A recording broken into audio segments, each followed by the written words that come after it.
संत मत धारा आपकी सेवा में प्रस्तुत।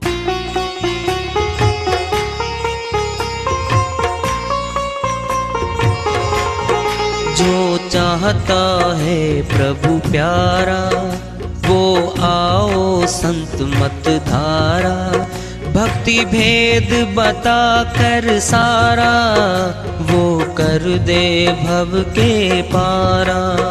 जो चाहता है प्रभु प्यारा वो आओ संत मत धारा, भक्ति भेद बता कर सारा वो कर दे भव के पारा। जो चाहता है प्रभु प्यारा।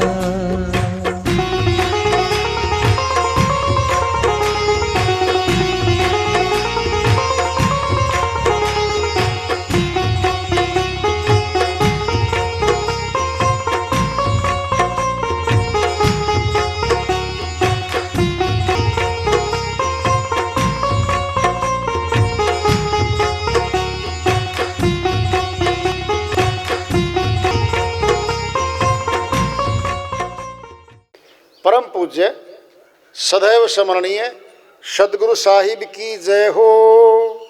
सतनाम साहेब आदरणीय सर्व संतों की जय हो। उपस्थित आदर के योग प्रभु प्रेमी एवं जिज्ञासु आत्माओं, हम सभी पूर्ण पिता परमात्मा सभी सृष्टियों के रचनहार कुल मालिक हम सब के जीवन का आधार उनकी महिमा को सुनने के लिए एकत्रित हैं। मेरी सभी से अर्ज है कि मैं कोई जगत गुरु नहीं, कोई महाराज नहीं, कोई महामंडलेश्वर नहीं, मैं केवल सभी संतों की चरणों की धूल हूँ और आपका भक्ति मार्ग में सहायक हूँ। मैं अपनी सीधी साधी टूटी फूटी भाषा में, संदूकड़ी भाषा में भक्ति भेद के गुड़ रहस्यों को उजागर करने वाले विचार आपके समक्ष रख रहा हूँ। यदि अच्छे लगे अपनाएं, नहीं तो गैर जरूरी समझकर विसार दें। हाँ, सत्संग ही एकमात्र प्रभु प्राप्ति का विद्यालय है, विश्वविद्यालय है ये। और हम सभी सत्संग में आए हुए हैं। हम जिज्ञासु तभी तो हम आए हैं। हम पिछले सत्संगों से वार्ता करते चले आ रहे हैं कि चेतावनी से प्रभु प्राप्ति की ओर। इस अध्याय को, इस वार्ता को आज फिर आगे बढ़ा रहे हैं। अरब खरब लो संपदा उदय अस्तलो राज, तुलसी जो निज मरण है आवे कोने काज। श्रोमणी गोस्वामी जी महाराज श्री रामचरितमानस में बहुत बड़ी बात चेता रहे हैं हमें। अरबों खरबों की संपत्ति जायदाद हो जाए भले, पहली बात तो होती नहीं। थोड़े से सेठ हैं भारतवर्ष में, 1000 2000 15,000 लगा लो, ज्यादा बचते फालतू तो है नहीं। अरबों खरबों की संपत्ति की बात है, 100 200 300 करोड़ की बात नहीं है। अरबों खरबों की संपत्ति हो जाए, इतनी प्रॉपर्टी का मालिक भी बन जाए मनुष्य। उदय अस्तलो राज, जहां से सूर्य उदय होता है, जहां जाकर छिपता है, यानी सारी जमीन का मालिक भी बन जाए कोई। तुलसी जो निज मरण है आवे कोने काज। गोस्वामी जी महाराज कहते हैं जिसने सब छोड़कर जाना है उसके किस काम का, क्या काम आएगा ये। इतनी प्रॉपर्टी के बदले में जितना पाप कर्म इकट्ठा होगा उसका भुगतान करना पड़ेगा आत्मा को। नरक खाने जाना पड़ता है इसको। राजा भी अगर भक्ति नहीं करे प्रभु की, क्या बनता है वो? कबीरा गुरु की भक्ति बिन राजा भी गधा होए। मिट्टी ला दे कुम्हार की फिर घास न डारे कोई।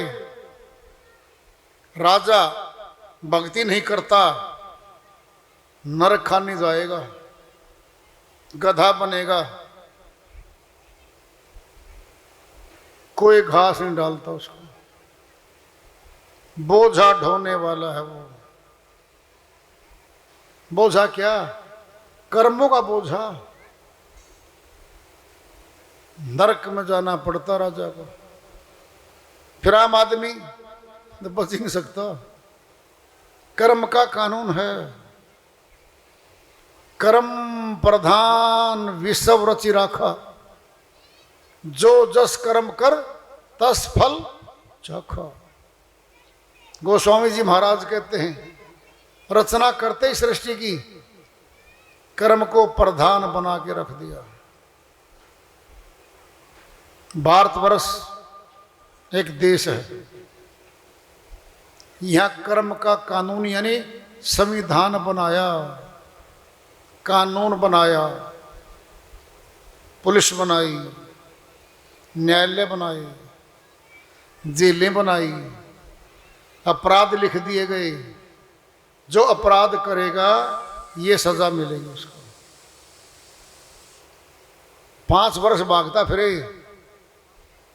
कोई 10 वर्ष ही भाग जाए विदेश में, कानून पीछा करता है, वारंट जाता है। क्या? कर्म का फल भुगतवाएगा वो। ये तो मनुष्य ने बना रखा है। पूर्व में और आज भी मुख्यमंत्री के पद पे रहे, वकील रहे, जज रहे, पुलिस में डीजीपी तक रहे, बड़े बड़े अधिकारी रहे, सेठ साहूकार भी रहे, जो जब कानून में फंसे तो उनको भी जेल में जाना पड़ा था। ये तो हमारे सबके याद है भारतवर्ष में। फिर परमात्मा का कानून नहीं है क्या? उसका सूक्ष्म कानून है। अंदर ही कर्म लिखा जाता है हमारे भीतर। सुन लो पहले कैसे। मनसा वाचा कर्मणा, 3 प्रकार के कर्म करते हम 24 घंटे में। मानसिक कर्म, वचनिक कर्म, स्थूल हाथों से कर्म। फल तीनों का मिलेगा। मानसिक क्या है?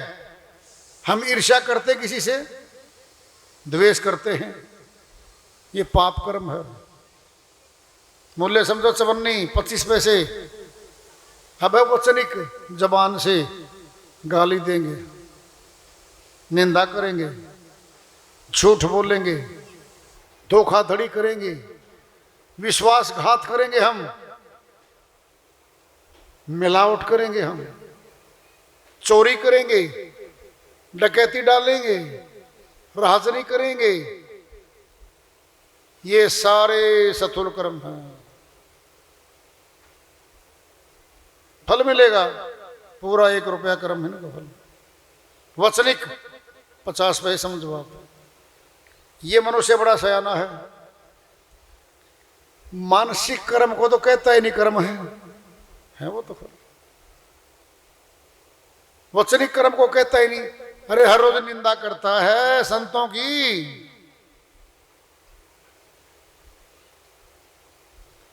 सुनो, एक दृष्टांत है। काक भसुंडी जी ऋषि हुए और गुरु जी उनके पास बैठे थे। तो गुरु जी प्रश्न करते हैं काक भसुंडी जी से, हे ऋषिवर, सबसे महत्वपूर्ण तन, ऊंचा तन, कठिनता से मिलने वाला तन कौन सा है सृष्टि में? कहते हैं गुरु, मानव तन सबसे मुश्किल से मिलने वाला है, सबसे ऊंचा तन है ये। बड़े भाग्य मानो स्तन पावा, सुर दुर्लभ सदग्रंथन गावा। बड़े भाग्यशाली जीव आत्मा हैं जिनको आज तन मिला हुआ मनुष्य को। सुर दुर्लभ, देवता लोग तरसते इसको, नहीं मिलता। क्यों?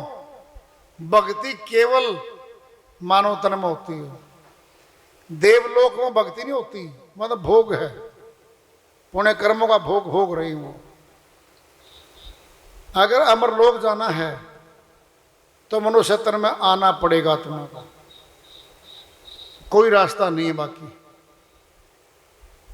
तो हे गरुड़, मनुष्य तन सबसे उत्तम है। सबसे बड़ा दुख कौन सा है संसार में? नहीं दरिद्र सम दुख कछु नाही।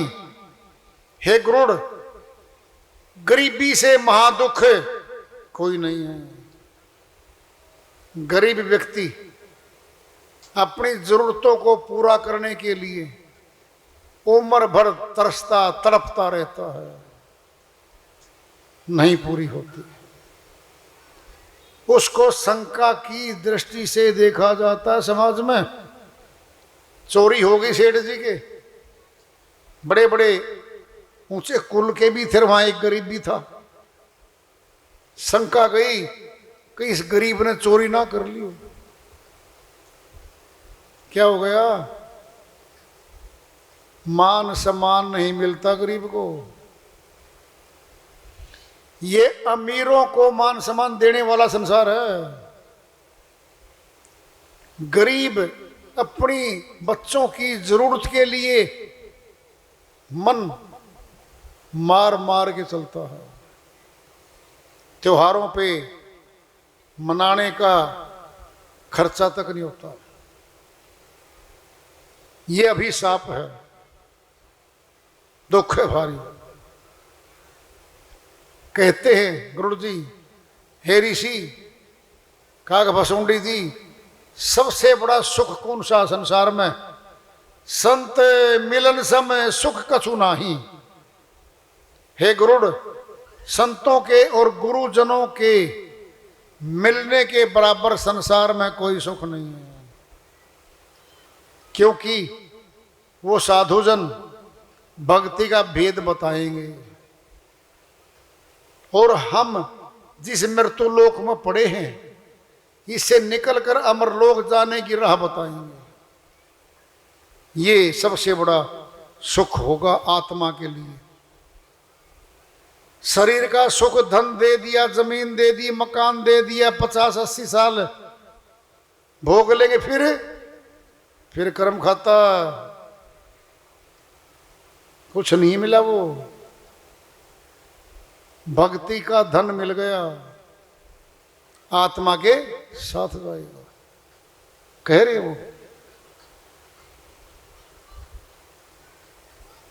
गुरु जी कहते हैं, हे ऋषिवर, संतों का सहज स्वभाव क्या है? हे गुरुड़, बिना किसी स्वार्थ के संत परमार्थी होते हैं, दूसरे का भला करते हैं। मन वचन कर्म से दूसरे का भला करते हैं। ये बिना कोई स्वार्थ लिए, बिना पैसा लिए भक्ति का भेद बता के उसको भक्ति मार्ग पे चलाते हैं। ये सहज स्वभाव है संतों का। शिष्य से कुछ नहीं मांगते वो, कोई शर्त नहीं है इतने पैसे देगा तुझे नाम दान दूंगा, क्योंकि परमात्मा का नाम तो अनमोल है, कोई नहीं मोल लगा सकता।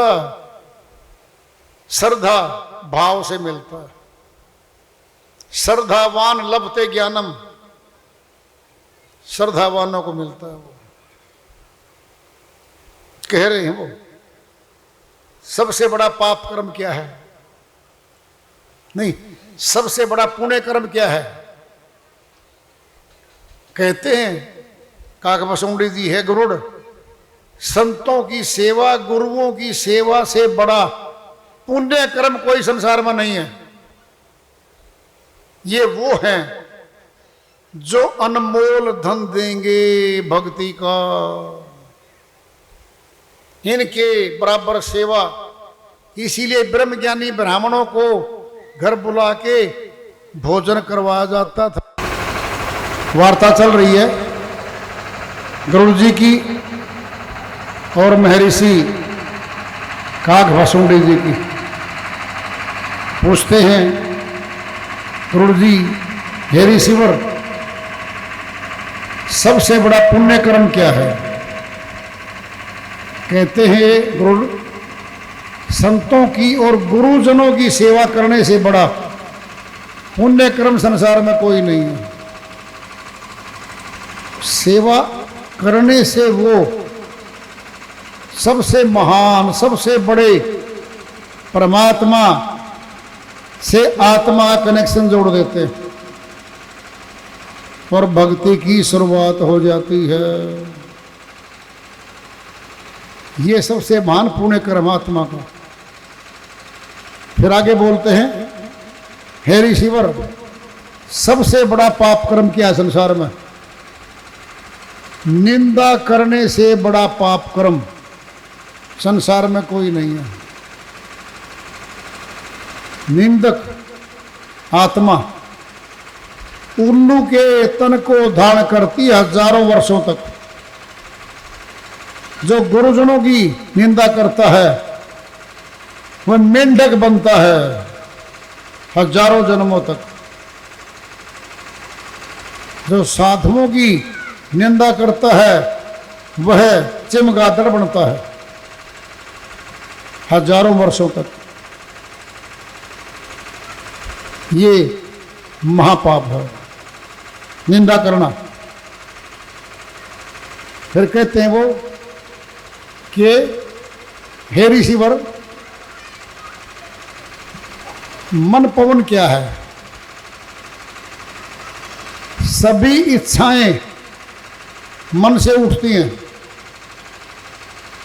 इसी को मन पवन कहा जाता है। मानसिक इच्छाएं, मानसिक कामनाएं, ये वायु रोग है। यही है। विचार करें, ऋषिवर ने सारी बातें बताई, गरुड़ जी संतुष्ट हुए।